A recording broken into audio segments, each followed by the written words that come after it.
Since we reported yesterday on these serious red flags that have surfaced about this alleged shooting incident by the White House at the same time on Saturday that Donald Trump was announcing this potential deal with Iran, and while Trump was not at his son's wedding, and we did this video, red flag surfacing, there's been even more red flags surfacing, and we have some court records right now regarding the individual who is alleged to be the shooting suspect who's now dead, an individual by the name of Nasir Best, 21 years old, used to work in an Amazon factory, alleged to have schizophrenia, believed that he was Jesus Christ, and he had numerous incidents at the White House where he had made these threatening statements and threatened to do horrible things at the White House in 2025. These court records show that he had what's referred to as an FTA, a failure to appear, at his court appearances going back to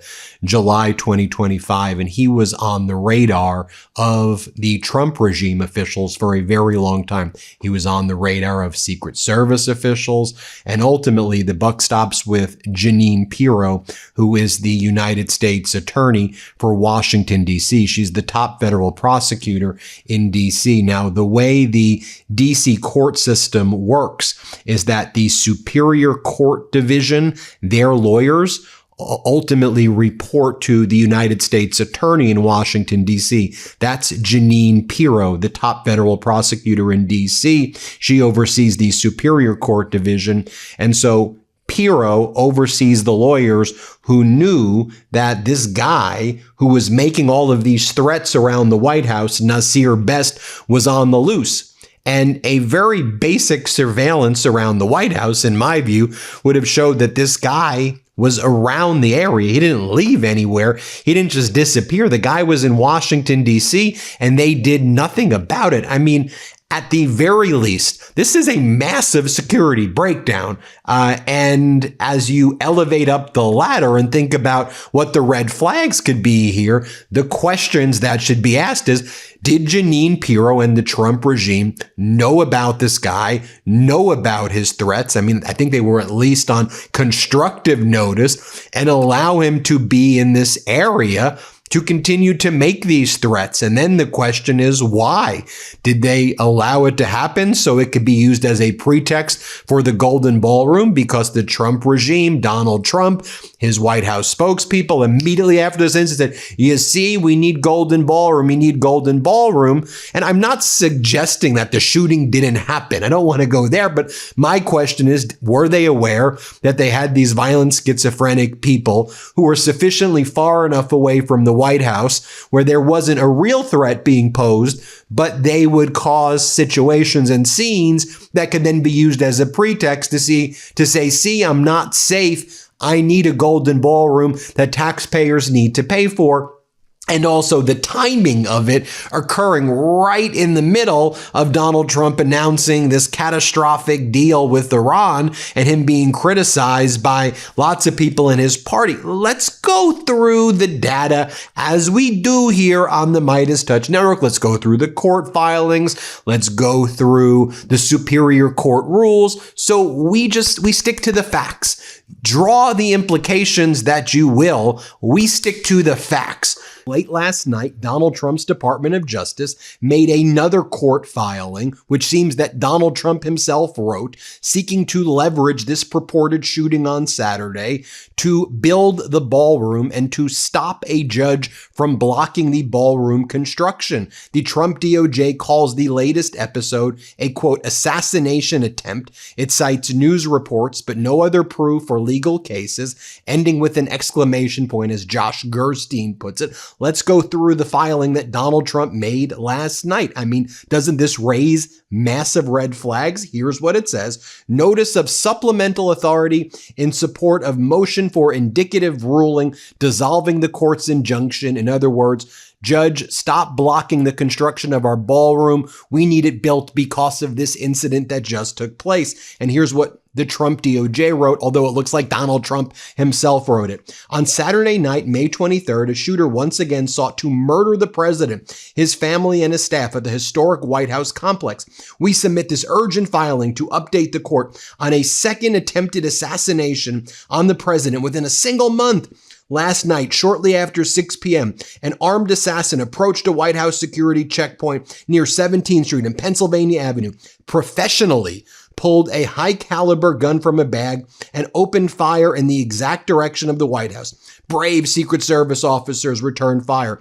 The gunman was killed, and an innocent bystander was seriously wounded in the shooting. This second attack on the president this month underscores the critical need for top-level, state-of-the-art security at the White House, including the ballroom, a knitted, unified, cohesive part of the East Wing project, which is vital for national security and is being constructed to ensure the president can perform his constitutional duties in a safe and heavily secured facility.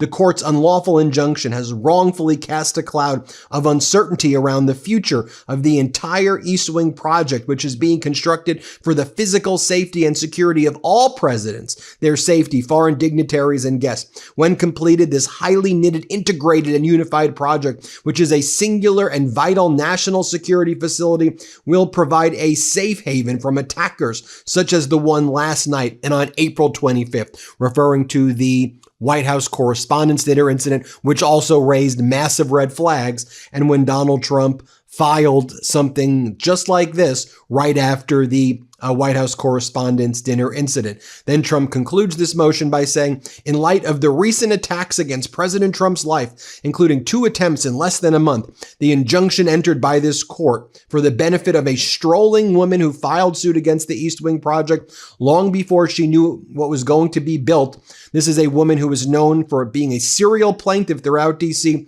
and who has absolutely no standing, must immediately be vacated, and this suit, which is a complete embarrassment to our country, must be dismissed.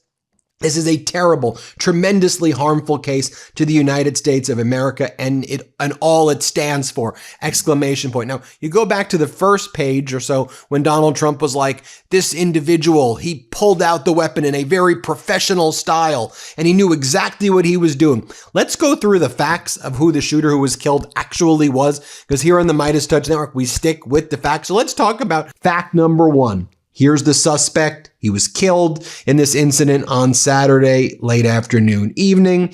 His name was Nasir Best, 21 years old.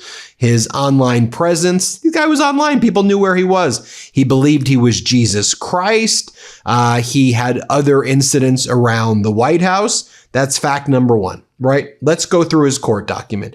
Hat tip Anarchy Princess. She does a great job pulling up a lot of these court records. She said, saw it being reported that the shooter, Nasir Best, had previously been arrested near the White House and received a stay-away order. Looks like he was released the day of that incident, July 11, 2025. Did not stay in compliance with pretrial, never showed back up to court, and had a bench warrant. So that means he was arrested for previously making threats in 2025, and this actually happened multiple times. He didn't show up to his court case. There was a warrant for his arrest, but no one went out and arrested him. And think about this. With all of the effort that the Trump regime puts into rounding up migrants and throwing them into concentration camps and hunting down abuelo and abuela who have been here 30 years, hardworking, tax-paying people, finding them, surveilling their homes, throwing them into detention center. Someone who's made threats against the White House and Donald Trump doesn't show up to court and they're like, yeah, whatever. Just let's let this guy roam around Washington, D.C. Red freaking flag. Red freaking flag. Let's look at the docket. July 11, 2025, charges filed for what? Unlawful entry into the White House. Then they have his arraignments that day. You'll see that he was released they released him that day. They gave him a stay away order. As you go through, he had to, through the docket, he had to show back up August 7, 2025. He does not show up on August 7, 2025. An alert is issued. FTA means failure to appear for Nasir Best right there. And then it says the defendant did not appear for this hearing and counsel of record did not have representations. The government's request for a warrant was granted. The government, they report to Jeanine Pirro. And then it basically, that's the last docket right there. We have his, the affidavit from before his arrest. This is July 10th, 2025. Let me just share with you July 10th, 2025. The event occurred Thursday, July 10, 2025 at 17:26 hours right by the White House. Officer Vargas in full police uniform was working at a pedestrian access control post at the White House when he observed suspect 1, later identified as Nasir Best, walk into a restricted area by using the exit turnstile lane located by the station. The restricted area has multiple signs stating do not enter. And then goes on to say they arrived on scene. They see Secret Service sees him. They see that he was trying to gain access to these areas where he didn't belong. He was placed under arrest for unlawful entry. And so then they issued a warrant. A new interview with someone who knew Nasir Best dropped. Anarchy Princess posts it. We both worked alongside each other, sitting and chatting every day. He came to me about everything, and everything was fine until randomly he started talking about being in control of people and reality. And he started talking about being in reality and how he could tap into different frequencies and hear and peep things that we couldn't. Eventually, Patterson said that Nasir Best became convinced that he was God, which led him to quit his job at Amazon. He eventually blocked and stopped talking to his closest friends and disappeared, Patterson said, adding that Nasir Best was not on good terms with his family. Best began having run-ins with Secret Service officers last summer when he would walk around the White House and stop at various entry points and ask officers how he could get inside, according to court records. In late June, the Secret Service sought to have Best involuntarily committed after he blocked a vehicle trying to enter the White House grounds. Then on July 10th, Best was arrested after he walked through an exit turnstile, that was what I read for you before, and tried to go further into the White House grounds. Officers in court records said Best told them that he was Jesus Christ and that he wanted to get arrested. A D.C. judge released Best, who pled not guilty, apparently on the condition that he stay away from the White House. And then he didn't show up to his next court appearance. And again, you would think this would register at Jeanine Pirro's level, or at least some deputies' level. Hey, guy threatening Trump, threatening White House, on the loose. He's saying he's Jesus. He's saying he's God. He keeps on doing it. No, they just let him go all over the place, basically. Just so you can see for yourself, that case was filed in Superior Court Division. It's the district, imagine like state court, if you will, versus federal court, but that's district court, the Superior Court. The Superior Court Division's responsible for prosecuting most local crimes occurring within the District of Columbia. The mission of the Superior Court Division is to promote public safety and vindicate the rights of victims by fairly, impartially, and consistently enforcing criminal laws of the United States and the District of Columbia. And then it is reporting to the United States Attorney's Office, you see at top there, and that's Jeanine Pirro, the federal prosecutor. Now, I will share this with you as well. Right after the incident, Donald Trump made the following social media post about ballrooms. Thank you to our great Secret Service and law enforcement for the swift and professional action taken this evening against a gunman near the White House who had a violent history and possible obsession with our country's most cherished structure. The gunman is dead after an exchange of gunfire with Secret Service agents near the White House gates. The event is 1 month removed from the White House correspondent dinner shooting and goes to show how important it is for all future presidents to get what will be the most safe, secure space of its kind ever built in Washington, D.C. The national security of our country demands it. Lots of people were kind of mocking Donald Trump saying this and the way everything's gone down recently. I saw somebody post this parody: breaking. The following bullets have been recovered at the scene of today's White House shooting. And the bullets say anti-ballroom. Or I saw somebody post this meme: Trump still spamming the assassination gimmick in 2026. Now, here's how they were reporting about it on ABC. Selena Wang, as you remember, was one of the reporters who was there, who heard the gunfire while she was doing a social media hit. And remember, most of the bullets you hear are coming from the Secret Service, and the shooter was not really all that close even. Nasir Best was, he was a healthy distance away from the White House, never got through the perimeter, but all those shots you heard were from the Secret Service coming down, those 30 rounds or so that you heard. Here's how they describe it on ABC. Donald Trump is using this to try to build the ballroom. This is what they're saying on ABC. Play this clip. Hours after Secret Service agents shot and killed a suspect who opened fire just steps from the White House, tonight, President Trump using the incident to renew his calls for the construction of the White House ballroom. Trump was in the Oval Office with his aides as a gunman approached a security checkpoint on Saturday night with a gun and started firing. 31, respond for a shooting at 17th Street and Pennsylvania Avenue Northwest. The president, who is facing backlash from even within his own party for his $1 billion request in taxpayer money for the White House complex, saying it goes to show how important it is for all future presidents to get what will be the most safe and secure space of its kind ever built in Washington, D.C. Officials say the suspect has a history of incidents involving the White House. He encountered law enforcement in June 2025 for blocking a point of entry at the White House. He was detained and involuntarily committed for a mental evaluation. 1 month later, he was arrested after he attempted to enter a White House checkpoint. Court records showing a judge ordered he stay away from White House grounds. Then throughout Sunday morning, you had the Trump sycophants, like his national economic advisor, Kevin Hassett, trying to push the ballroom. We need the ballroom. Look what happened last night. Ballroom. Play this clip.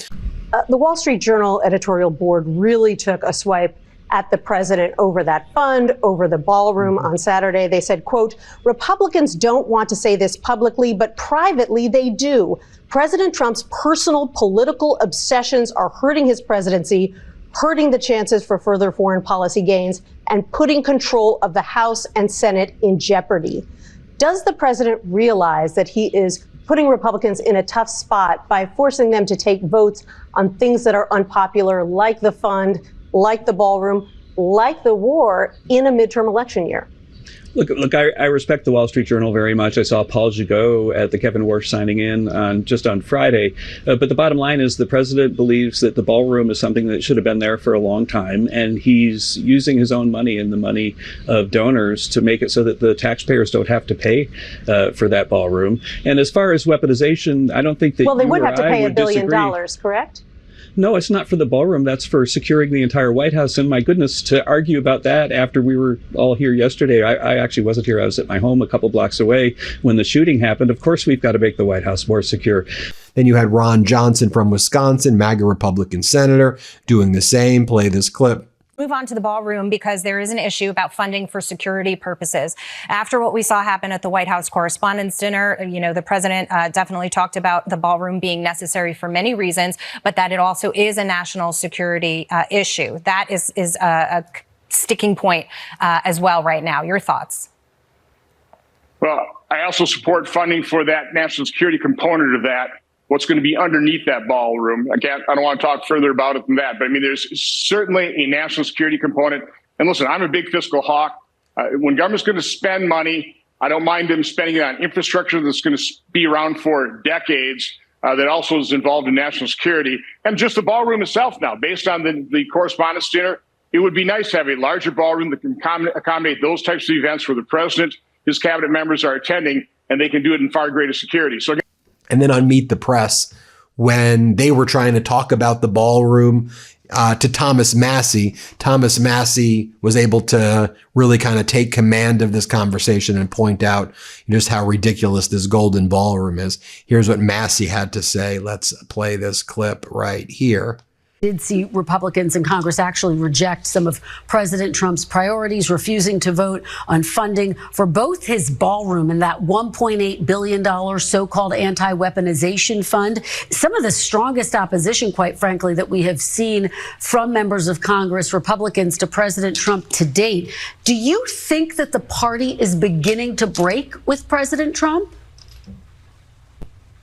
Well, listen, they're worried about their own political mortality. It's true you can take out Republicans in primaries, but Republicans are going to be very vulnerable this fall. The ballroom, I mean, that is such an egregious waste of money. We were told that it would be funded with private money initially. I like to joke that Miriam Adelson spent so much money in my race, they have to ask for taxpayer money for the ballroom now. And I think it's a slap in the face of Americans. The president was bragging on the Roman architecture, when in fact we're operating like a Roman empire. We're overextended overseas with our foreign aid, with our foreign bases. We're spending money that we don't have. And the gasoline and rent and groceries are so high that people can't afford it. I do think it's dangerous to indulge in these things like a gold-plated ballroom in Washington, D.C., while Americans are suffering.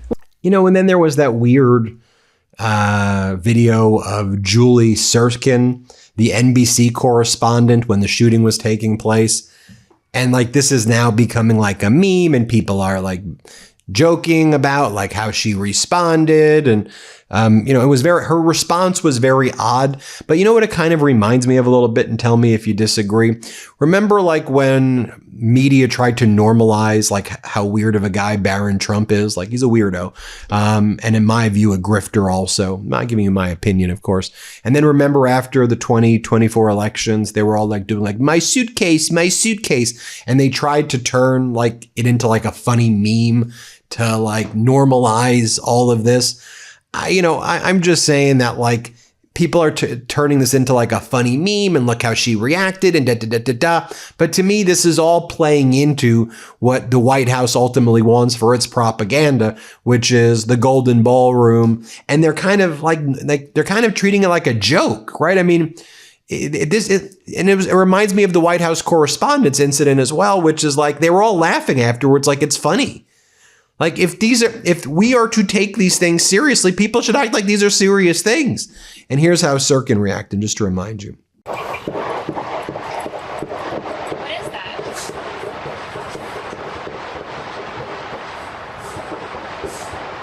What is that? It sounds like fire.